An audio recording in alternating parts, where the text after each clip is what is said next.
Mikel, a very eventful game. How did you see it? Well, I'm very disappointed because I cannot accept my team to play the way we did for certain periods in the first half, the goals that we conceded, because what I expect is the team to play the level that we showed afterwards, which we played incredibly well. We should have scored 6 or 7 goals. But we are all the time on the verge because we have two phases, and the first phase is about giving goals to the opponent and not doing what we have to do, and it's not good enough. Alexander Lacazette came out afterwards and said that they didn't respect the game plan, your players didn't respect it. How frustrating is it for you that you know they can play to a high level but they don't? I don't know. The first goal, it can happen. It's a really good combination. They do that. They play that channel ball. There is 2 actions. They have players in the box. It's got a brilliant goal. It's fine. Up to that, it's fine. The way we consider the second one is unacceptable. The third goal is unacceptable. And we still give them one more after the throw-in in the last day. We give them the throw-in and they hit the post. And it's too much margins because then you have to score 6 every game. For the rest, the attitude, the desire that we showed and the togetherness that we showed, because at 3-0 it's really difficult to do what we've done. But I have no doubts because we talked about it and I can see every day the energy and the cohesion that the players have. And we get it really close to winning. I think we deserve to win it at the end. But the first pass really worries me. There were moments as well in that first 30 minutes where the goals were conceded and the energy wasn't there. How do you explain the moments where they switched off, especially for the free kick? Unacceptable, because we talked about that all the time, but it happens. I don't know if it's hangover from Europe, tired, you lose your focus, the game is taking over because you are losing. I don't know what it is. It wasn't only 1 or 2 players, there were more that switched off on the case. So we have to correct that dramatically, quickly. Pierre-Emerick Aubameyang made his way back into the starting lineup today. He looked slightly uncomfortable on the right to begin with. In hindsight, is that something that you wanted to address? He did switch back? Well, with the way we wanted to play, it made all the sense for him to play there. But obviously, we didn't have the ball. We didn't win any duels. Everything, it was long ball, second ball, and it wasn't our game. And then he could not have any influence in the game. When we started to play a little bit, I decided to switch them because as well we were having some issues on that side defensive-wise, and we were more stable. Not because of this, because we started to do what we had to do. Those positives that you talk about, you said the mentality to get back into the game when you are 3-0 down. Also, one of them, Chambers, on the right-hand side, he was described by Jamie Carragher as Cafu-like. No, he was really good. He's been training really well. It's a player that gives us something else. He gives us some height as well in the back line, which we need with the team that we have at the moment. And he was superb. He was really efficient in the final third as well. So I think he had a great performance. Okay. Thank you, Mikel. Thank you. Well, Alexander, a hell of a game, a brilliant comeback, not the 3 points in the end, but how would you assess that? My feeling is mixed between proud of my team because we came back in the second half and disappointed with the first half we did 35 minutes where we didn't respect the game plan from the coach and free goal for them. So this is not what we wanted, but we have to think about it in 2 weeks. 2 potential goals for you. The first one ruled as an own goal in the end, but you got your one in the end, the second goal, and it was the equaliser. It was an important one, wasn't it? Well, I think the first goal is mine. It was given as an own goal, unfortunately. Sorry about that. That's not nice, but yeah. At the end, I scored the third goal in the second half. We come back for the draw. How much credit does Callum Chambers deserve for his impact in the game today? A lot of credit because he came back from a big injury. He worked a lot. He worked a lot in training, individual as well. And when he have some time from the coach, he showed that he deserves to play for Arsenal. So I'm really happy for him, and I hope the best for him for the season. You said you didn't respect the game plan from the coach. Why did we see that today? I don't know. Maybe we had the pressure because we knew it was a big game. This is where we have to improve as well. So, we have to work a lot about this to be ready for the end of the season. Is it frustrating as well, those goals that came in quick succession for West Ham in the first half? A couple of those opportunities where perhaps the team weren't fully switched on? Yeah, really disappointed, and it's really complicated when we do this kind of games, this kind of different half time. So we need to, like I said, we need to work a lot to improve for the end of the season. Did you feel there were a couple of opportunities as well, one for you where you felt pulled back? Yeah. I think even with the bad first half we did, we could come back and score more. But this is football.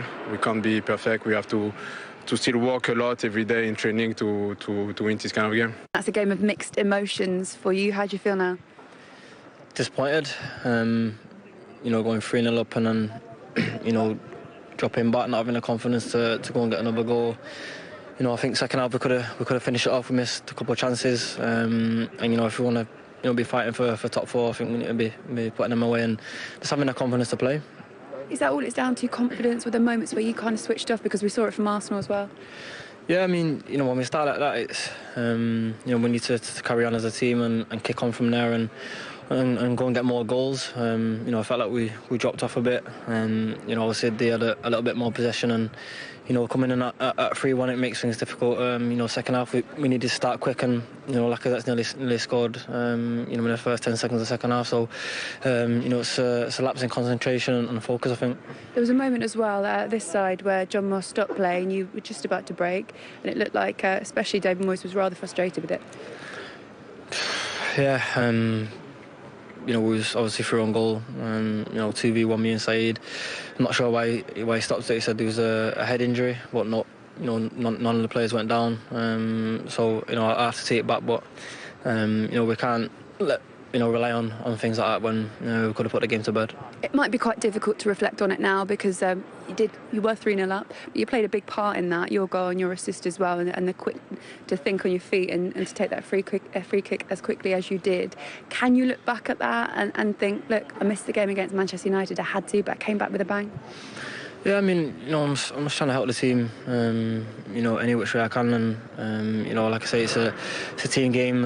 You know, everyone's, you know, disappointed in the dressing room. You know, I feel like we should have come away with the 3 points, and you know, we have to move on and pick ourselves up and take the positives. Does it show how far this team has come that you are very disappointed about losing out to an Arsenal side, and it's you guys that are knocking on top four? 100%. You know, like I say, for the past, you know, 5-6 games, I feel like the focus and concentration has been there, and you know, as a group we've stuck together through the difficult, you know, periods of the game, and you know, today, like I say, it's just a little bit of lapse in concentration, and you know, we should have put the game to bed. Okay, thank you, Jesse.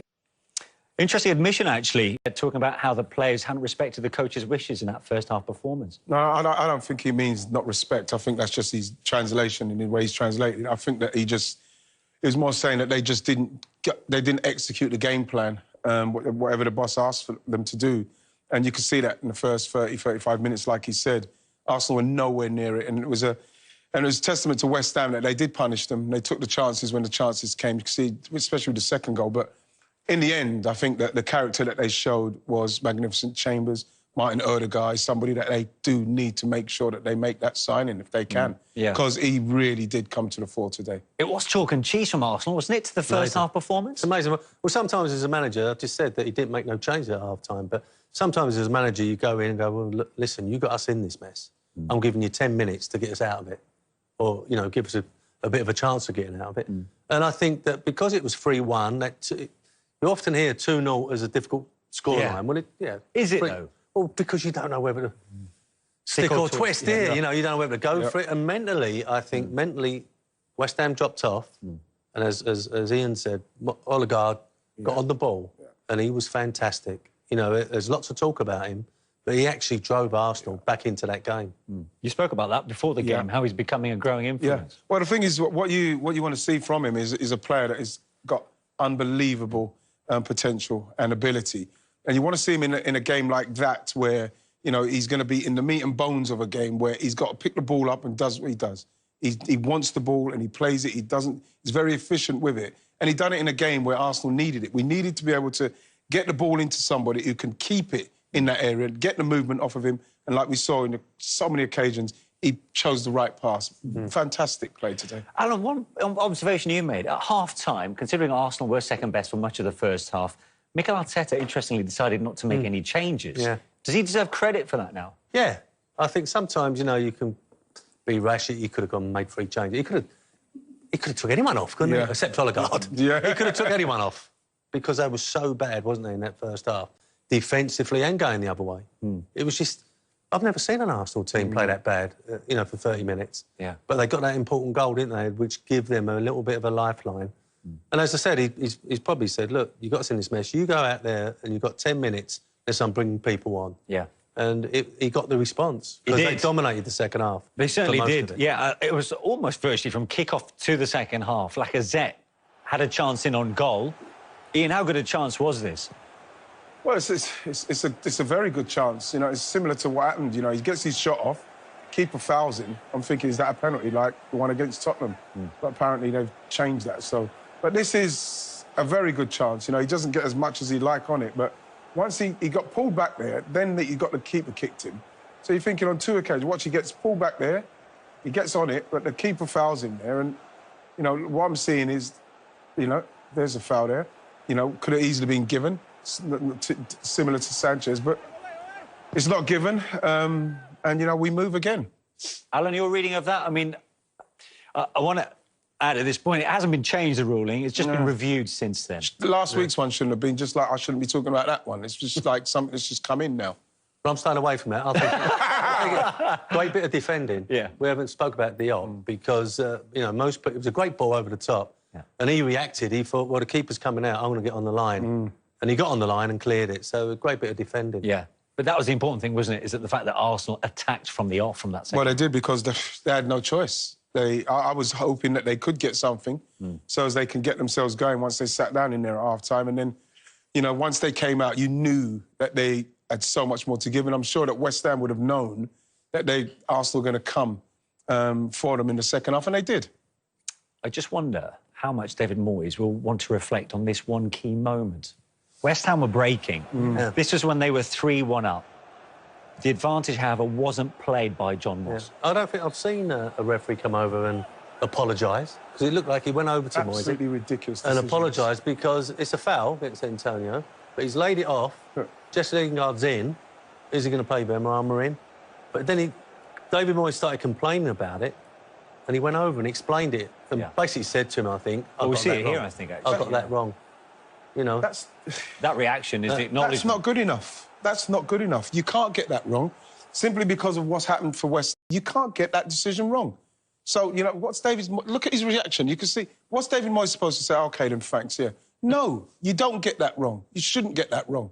To counter that, did West Ham not get the rub of the green in the first half from where that free kick was taken from when they scored their second goal, perhaps? Well, the thing is, I think that you say, did it get the rub of the green? The ball wasn't moving. The ball was actually further back to where it was. So was it an advantage? If they put it back to where it was, that don't make any difference. 2 yards. Yes, they could have stopped it. I think it'd be interesting if Mikel Arteta says anything about that, because let's not forget it was bad professionalism from the Arsenal players. They all turned their back. But I think a lot of them was waiting for the ball to be placed, the referee to mark it and then march out to 10 yards. They all turned their back on it. Because they weren't quite ready for it, were they? And Jesse Lingard went boom. And the keepers fell all over it, hasn't it? It's a terrible goal. And we'll get back to the first half action in a short while. But then, of course, Arsenal continued their comeback through a man who's been brilliant, really, for West Ham since he's come in. Craig Dawson, it was no goal from him, but unfortunately. But that foul in the build-up, actually... I think you give handball there, but like this pass here, brilliant ball. But Chambers, who was magnificent today, come in again, surprise, you know, to come back into the side. There, I think he's giving it for handball. I like what Lacazette does, though. Just bam, puts his hand on it. He's off. And then, you know, what you see Chambers, who was, you know, he's brilliant today going down that right side. And that is just the ball put into the area and hope that someone gets on the end of it, can go in off a defender. And you know what, Ian, that's why, you know, people criticise David because sometimes he's a little bit negative. Yeah. It'd be so disappointing that Benrahma hasn't run back with Chambers. Yeah, exactly, of course he would. You know, because he stopped. And that's the sort of thing... And when you're looking about perhaps being offensive, and then you see that, you wonder why, you know, he don't... How do they get back in it? Yeah, those are the little things. Just get your thoughts on the handball that was given there. Could Jarrod Bowen have done anything else than take his arm away? And I think John Moss has probably said this is not a foul. You know, you're on your way down, you're stumbling, and you've accidentally handballed it. It's handball, and he's given the foul. I think maybe a different situation when David comes out, because I think he's going to remember one or two things in this game. He'll be picking up on these. Absolutely, because you look at this, he's falling down, and there. There's not much in it, but what can you do? What can you do? You know, the referees seem to give it a foul, and in the end, like you see Ben Rama stop there. But Chambers, credit to him, just put it in the danger area, and brilliant from Arsenal. Talk about Chambers. It's only his second Premier League start of the season. He set up 2 of the goals. Yeah. How did you think he fared today? Oh, he's magnificent. Do we see a side of his game that's not often talked about? No, because we're talking about somebody who's just come back from, not long come back from an ACL, you know, and that is tough. It's tough to come back from that kind of injury. He's been working hard. You heard Lacazette saying about how hard he's been working. And what's great about Mikel Arteta is that he'll give you a chance. And he's giving him a chance. And, you know, like I said, the Burnley game, he is brilliant. Same thing with this game, he's come in and he's staking a claim. And that's what Arsenal need. They need that kind of player, is in the backup position, who'll come in and do a job like that. It's brilliant today. We heard from Lacazette. Let's have a look at the goal that really meant that, in the end, the points were to be shared. I have to say, from Pepe's perspective, the substitute, not a bad cross, this, from his weaker side. It's a wonderful cross. Great cross. Absolutely wonderful cross. And, you know, Lacazette's just got to get it on target, because he's took the goalkeeper out of the game and the centre-halves. Odegaard again, perfectly weighted ball. Lovely. Wonderful cross. There's a lot of quality in that, Kirk, simply because you see where Odegaard's picked the ball up there. You know, somebody that we needed for many years to be doing this. This is what Ozil was meant to be doing for us. He's got the ball in there, and it's the pass, Pepe, to be able to not touch or do anything, just get it in. And that is what you need. Somebody with that kind of composure and that area of the field is going to give you that kind of quality. Yeah. So let's try and make sense of this, because at half-time, when Arsenal were 3-1 down, you quite rightly mentioned the fact that they were in Europe in midweek. 5 of the same starters featured in that 11 today. But they turned that on its head in many respects, didn't they, by completing that comeback? Yeah, simply because they had no choice. Otherwise, it could have been very embarrassing. Could you imagine if they carried on playing... Yeah, but having a choice is one thing, and allowing fatigue to set in is another. Yeah, but you say allowing fatigue to set in, but we saw in the second half that that didn't have nothing to do with anything in the end. You have to start the game like that. You know, that's why he rested some players. That's why they come in, because if you're a top team mentally, you have to be prepared for that. It's not a case of, oh, you let fatigue. Fatigue is there. And that is why they changed the team around, so they could bring someone in so it can help you to offload the fatigue, and so you've got players who are going to help you. They just didn't start well in the first half. The second half, they showed the same players. Like you say, I reckon after 10 minutes, you could say, well, we're going to take some off. We're going to take you off in 10 minutes if you don't. All of a sudden, everybody started to play. Yeah. You can find that. That's in you. If you're getting tired, then the boss will take you off. But you can't start like that. It's terrible, terrible mentality. And will the players be in that Arsenal dressing room right now thinking that's more than just a point? Yeah, and I think they'll be kicking themselves because of the way they started. And then, on the same side of it, West Ham players will be sitting there thinking, we were 3 up. And was it a consequence of West Ham dropping off and Arsenal getting into the game again? And as we're saying, we keep talking about the boy Odegaard. He started to run the show, and he was getting a lot of space and a lot of time, and he made West Ham pay. Yeah.